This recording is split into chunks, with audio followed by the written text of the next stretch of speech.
Juda sovuq kunda ikki yigit plyaj bo'ylab sayr qilish uchun kechasi tashqariga chiqishdi. Ular sendvich sotib olib, ularni yeyish uchun o'tirishdi. Keyin ular kambag'al, anib kampirni ko'rishdi. U ovqat qoldiqlarini yigib o'tirgan, hatto ularni kutayotgan edi. U ovqatdan qolgan ovqatni kutayotgan edi va bu ularning e'tiborini tortdi. Ular uning oldiga borib, unga sendvich olib kelishdi va vaziyat juda sovuq va juda og'ir bo'lgani uchun yordamga muhtojmi deb so'rashdi. Lekin u ularga yo'q dedi. Allohga qasamki, o'g'lim shu yerga kelib, Alloh xohlasa kelishini aytdi. U menga, meni shu yerda kuting, men kelib sizni olib ketaman dedi. Shuning uchun kutyapman. Uning uzoq vaqt kutganini ko'rishganda, unga biz shunchaki sizning ahvolingiz yaxshi ekanligiga ishonch hosil qilmoqchimiz deyishdi. U xo'sh, o'g'limning telefon raqami shu qog'ozda dedi. Ular qog'ozni olishdi va bu juda g'alati edi. Ular qog'ozda nima yozilganini topdilar. Kim bu ayolni topsa, iltimos uni qariyalar uyiga olib boring. Ular qog'ozda nima yozilganini aytib, uning ko'nglini og'ritishni xohlamadilar. Ular unga iltimos shunchaki biz bilan yur deyishdi. U yo'q, agar o'g'lim kelib meni bu yerdan topmasa-chi dedi. U xafa bo'ladi. Men hech qachon o'g'limni xafa qilishni xohlamayman. Men uni kutyapman. Men o'g'limni yaxshi ko'raman. Ular uni qariyalar uyiga olib borish uchun qo'lidan kelganini qilib, qat'iy turib olishdi.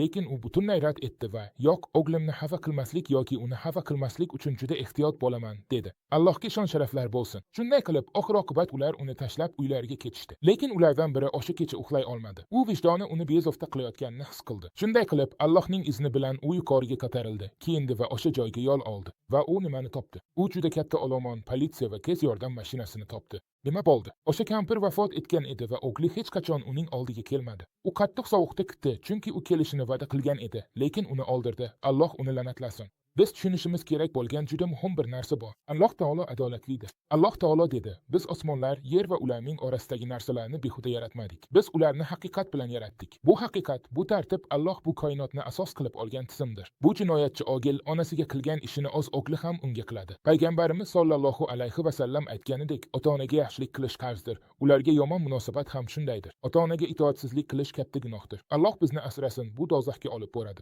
Allohdan mag'firat va farovonlik so'raymiz. Eng katta gunoh Allohga sherik qilishdir. Bunga shirk deyiladi va shundan so'ng darhol ota-onaga itoatsizlik keladi. Butparastlikdan keyin eng og'ir jinoyatlardan biri ota-onaga hurmatsizlik qilishdir.